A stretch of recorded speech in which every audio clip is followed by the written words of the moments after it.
नाममात्र ब्याज दरें रिटर्न की वह दर होती है जो एक निवेशक या उधारकर्ता को मुद्रास्फीति के लिए किसी भी समायोजन के बिना बाजार में मिलेगी या भुगतान करनी होगी।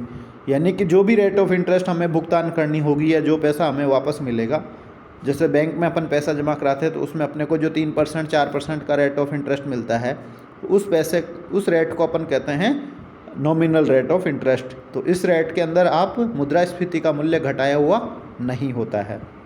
उदाहरण के लिए बैंक खातों, बॉन्डों, ऋणों आदि पर ब्याज दर सभी नाममात्र की ब्याज दरें हैं। इसे समझना वास्तव में आसान होता है। तो नॉमिनल रेट ऑफ इंटरेस्ट या नाममात्र की ब्याज दरें जो होती हैं, मौद्रिक ब्याज दर भी इसको आप कह सकते हैं, तो ये वो ब्याज दरें होती है जिनमें से मुद्रास्फीति की दर घटाई हुई नहीं होती है। इसको एग्जाम्पल से समझते हैं।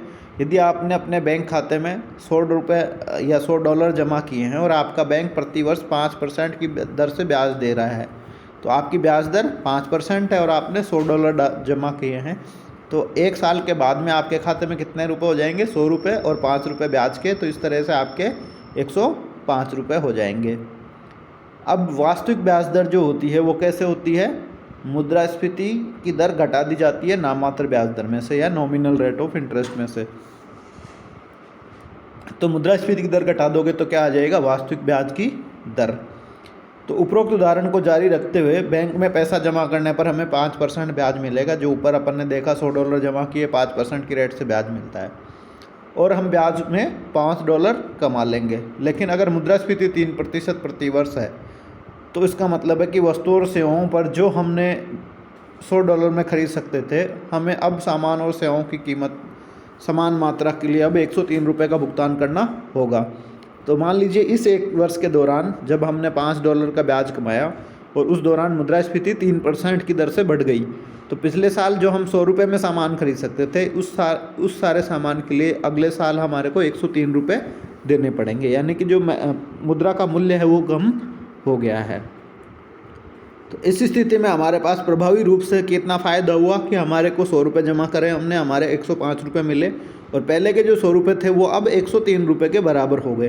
तो एक्चुअल में हमारा जो फ़ायदा हुआ, जो हमारे को बेनिफिट मिला, लाभ मिला, वो ₹2 का ही मिला, क्योंकि $5 का हमने ब्याज कमाया और उसमें से $3 मुद्रास्फीति की वजह से कोई महत्वपूर्ण नहीं रखते, तो $2 ही हमारे को एक्चुअल में फ़ायदा हुआ है। तो मूल रूप से वास्तविक ब्याज दरें उपभोक्ता की क्रय शक्ति की वास्तविक तस्वीर प्रस्तुत करती है। यानी कि उसकी जो क्रय शक्ति है, उसकी खरीदने की ताकत है, उसमें कितनी वृद्धि हुई है, ये वास्तविक ब्याज दर हमें बताती है। अब दोनों की तुलना देख लेते हैं। नाममात्र ब्याज दर 0 से कम नहीं हो सकती है, क्योंकि नाममात्र ब्याज दर में से मुद्रास्फीति की दर घटाई नहीं जाती है, जबकि वास्तविक ब्याज दर 0 से कम हो सकती है अगर मुद्रास्फीति की नाममात्र ब्याज दर से अधिक हो। तो जब आपकी नाममात्र ब्याज दर मान लो कि 5% और मुद्रास्फीति 7% हो जाए, तो 7% ज़्यादा हो गया तो माइनस का 2% ब्याज दर यहाँ पे हो सकता है वास्तविक ब्याज दर, लेकिन नाममात्र ब्याज दर कभी 0 से निगेटिव नहीं हो सकती।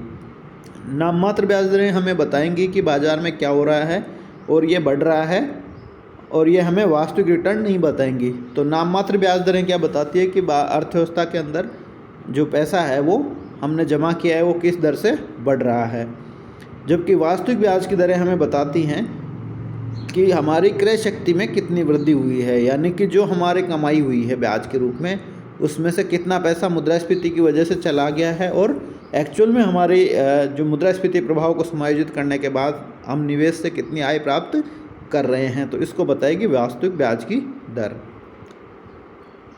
अब देख लेते हैं ब्याज की दर को प्रभावित करने वाले कारक कौन कौन से हैं, कौन से ऐसे कारक हैं जो कि ब्याज की दरों को प्रभावित करते हैं।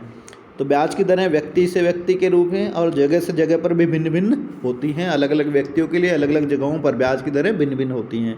तो पहला देखते हैं कारण क्या है, उधार लेने वालों के विभिन्न प्रकार। यानी कि जो उधार लेने वाले लोग हैं वो अलग अलग टाइप के हो सकते हैं, तो उसकी वजह से ब्याज की दर भिन्न भिन्न होती है। बाजार में विभिन्न प्रकार के उधार लेने वाले होते हैं। ये विभिन्न प्रकार की प्रतिभूतियाँ या सिक्योरिटी या जमानत प्रदान करते हैं। उनके उधार के उद्देश्य और तात्कालिकता अलग अलग हो सकती हैं। इस प्रकार अलग अलग मामलों में जोखिम तत्व भी भिन्न भिन्न होते हैं जिनकी भरपाई करनी होती है। तो उधार लेने वाले लोग अलग अलग टाइप के होते हैं। कोई गांव का आदमी है, कोई शहर का आदमी है, कोई नौकरी वाला है, कोई बिना नौकरी वाला है। किसी को शादी ब्याह के लिए उधार लेना है, किसी को बिजनेस के लिए उधार लेना है। तो ये अलग अलग काम है, अलग अलग टाइप के उद्देश्य होते हैं, अलग अलग उनकी तीव्रता है, तात्कालिकता है, जिसकी वजह से उनकी ब्याज की दरें भी भिन्न भिन्न होती हैं। दूसरा, सकल ब्याज में अंतर के कारण। ब्याज दर में भिन्नताएं सकल ब्याज में अंतर जैसे कि शामिल जोखिम और असुविधाएं, रिकॉर्ड और लेखा रखने की लागत, ऋणों का संग्रह इत्यादि के कारण होती है। तो जब सकल ब्याज होता है वो अलग अलग उद्देश्यों के लिए, अलग अलग जगहों पर, अलग अलग व्यक्तियों के लिए भिन्न भिन्न हो सकता है। क्योंकि जैसे आप बड़े शहर में देखेंगे तो वहाँ जो बैंकिंग सिस्टम होगा वहाँ की लागत ज़्यादा होगी, वहाँ पे कमरा किराया लेना या बिल्डिंग किराए पे लेना, वहाँ लोगों को काम पे रखने में भी ज़्यादा पैसा देना पड़ता है, तो वहाँ लागतें ज़्यादा होंगी, तो वहाँ ब्याज की दरें ज़्यादा हो सकती हैं। इसके अलावा ऋण प्रबंधन की लागत है, जोखिम कितना है, ये सारी चीज़ों के आधार पर सकल ब्याज की दर अलग अलग होगी। इसलिए जो वास्तविक ब्याज दर है वसूल की जाने वाली वो भी भिन्न भिन्न हो जाएगी। मुद्रा बाजार सजातीय नहीं है। विभिन्न प्रकार के ऋणदाता और संस्थान होते हैं जो विभिन्न प्रकार के ऋणों में विशेषज्ञता रखते हैं, और ऋण फंड उनके बीच स्वतंत्र रूप से गतिशील नहीं होते हैं। इन संस्थानों के उद्देश्य भी अलग अलग होते हैं। इसके अलावा मुद्रा बाजार में असंगठित क्षेत्र में साहूकार और स्वदेशी बैंकर होते हैं जो अपनी अलग अलग उधार नीतियों का पालन करते हुए विभिन्न ब्याज दरें वसूल करते हैं। तो मुद्रा बाजार सजातीय नहीं है, एक जैसा नहीं है। यानी कि मुद्रा बाजार में जो संस्थाएं हैं उधार देने वाली, वो एक व्यक्ति हो सकता है या गांव का साहूकार हो सकता है या फिर बैंक हो सकता है। बैंकों में भी अलग अलग तरीके के बैंक हैं, जो सहकारी बैंक होते हैं, भूमि विकास बैंक होते हैं, वाणिज्यिक बैंक होते हैं और सरकारी बैंक होते हैं। तो ये सब बैंक अलग अलग उद्देश्यों के लिए उधार देते हैं। तो इसका मतलब उनके अपने अपने काम होते हैं और उनके हिसाब से उनके अपने अलग अलग रेटें होती हैं। ऋण की अवधि, ब्याज की दर जो है ऋण की अवधि पर भी निर्भर करती है कि कितने लंबे समय का लोन आप ले रहे हैं, कितने लंबे समय के लिए उधार आप ले रहे हैं। लंबी अवधि के ऋण अल्पकालिक ऋण की तुलना में अधिक ब्याज दर वाले होते हैं। बहुत लंबे समय आप ले रहे हो 10, 20, 25, 30 साल का, तो उसमें रेट ज़्यादा होती है। लंबी अवधि के ऋण में पैसा लंबी अवधि के लिए लॉक हो जाता है, यानी कि वो उस पैसा उसमें लॉक हो गया, वो आपको 25 साल बाद ही वापस मिलना है।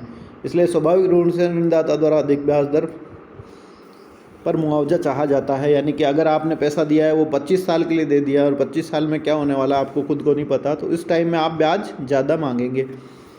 नेक्स्ट है प्रतिभूति की प्रकृति। तो आप ब्याज दर जो है प्रतिभूति जो की जा रही है, जमानत क्या दी जा रही है, आप ज़मीन रख रहे हैं, कागज़ रख रहे हैं, ज़मीन के मकान के कागज़ रख रहे हैं, सोने चांदी रख रहे हैं, या आपकी नौकरी की गारंटी दे रहे हैं, तो इन सब कागज़ों के आधार पर आपसे वसूल की जाने वाला ब्याज भी डिपेंड करता है। सोने की प्रतिभूति के बदले ऋण, भूमि और घर जैसी अचल संपत्तियों की प्रतिभूति के बदले ऋण की तुलना में कम ब्याज दर वाला होता है।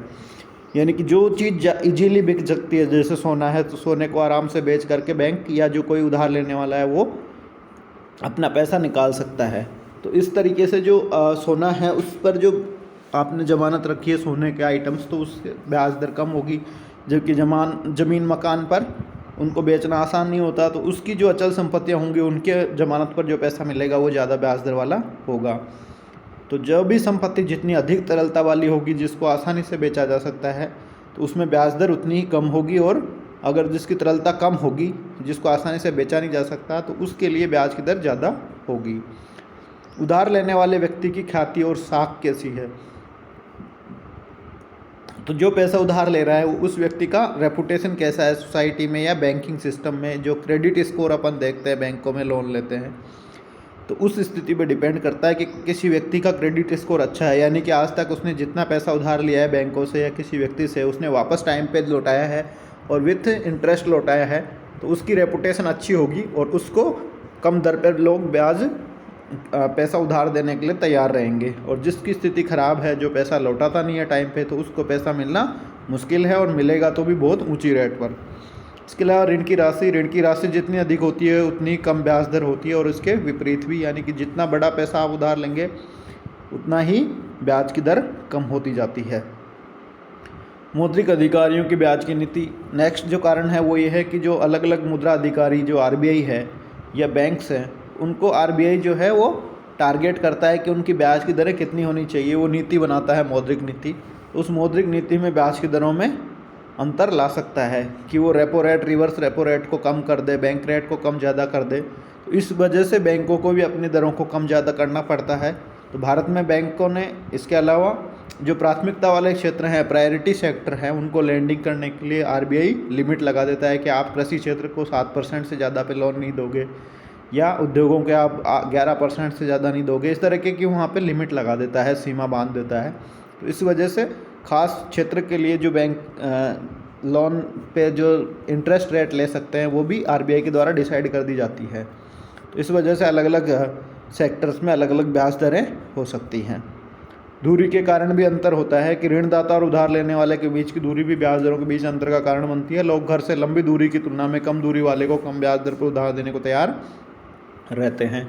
तो एक डिस्टेंस पे भी डिपेंड करता है कि बहुत सारे लोग जो है बहुत दूर दूर से आपके पास पैसा लेने आ रहे हैं, तो आप पास वाले को जल्दी देंगे, दूर वाले को नहीं देंगे, और दूर वाले को ज़्यादा रेट पे देंगे क्योंकि उसमें जोखिम ज़्यादा रहता है। बाज़ार की अपूर्णताएँ, इसके अलावा बाज़ार में जो पूर्ण प्रतियोगिता नहीं पाई जाती है। अपूर्णताओं का मतलब है कि ऋण बाज़ार में बहुत सारे तरीके के लोग रह सकते हैं, सभी लोग एक जैसे नहीं हैं। तो साहूकार है, स्वदेशी बैंक है, म्यूचुअल फंड है, वाणिज्य बैंक है, ये अलग अलग ऋण नीतियों का पालन करते हैं और विभिन्न विभिन्न ब्याज दरें वसूल करते हैं। तो कोई गांव का साहूकार है वो ज़्यादा रेट लेता है, फिर जो सहकारी बैंक है वो कम रेट लेता है, कमर्शियल बैंक है उससे थोड़ी ज़्यादा लेते हैं, म्यूचुअल फंड उससे ज़्यादा इंटरेस्ट देते हैं अगर वो कमाई कर रहे हैं तो ये सारे कारण हो गए। इसके अलावा उत्पादकता में अंतर, पूंजी की उत्पादकता का कार्य से या उद्यम से भिन्न भिन्न होती है, यानी कि जो उत्पादकता है पूंजी की वो अलग अलग जगह पे अलग अलग होती है।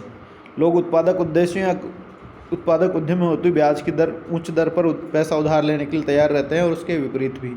तो जिन कामों में पैसा लगाने पर बहुत ज़्यादा प्रॉफिट कमाया जा सकता है, उनके जो लोग होंगे वो ज़्यादा ब्याज की दर पर भी पैसा उधार लेने के लिए तैयार रहेंगे या ज़्यादा ब्याज दर देने के लिए तैयार रहेंगे। जबकि जिनके अंदर कमाई कम है या जिनमें प्रॉफिट कम मिलता है पैसा लगाने से, तो वो कम ब्याज की दर पर ही पैसा उधार लेने के लिए तैयार होंगे। एक ग्रामीण साहूकार या स्वदेशी बैंकर द्वारा बैंक ब्याज की एक उच्च दर वसूल करने के क्या कारण हैं?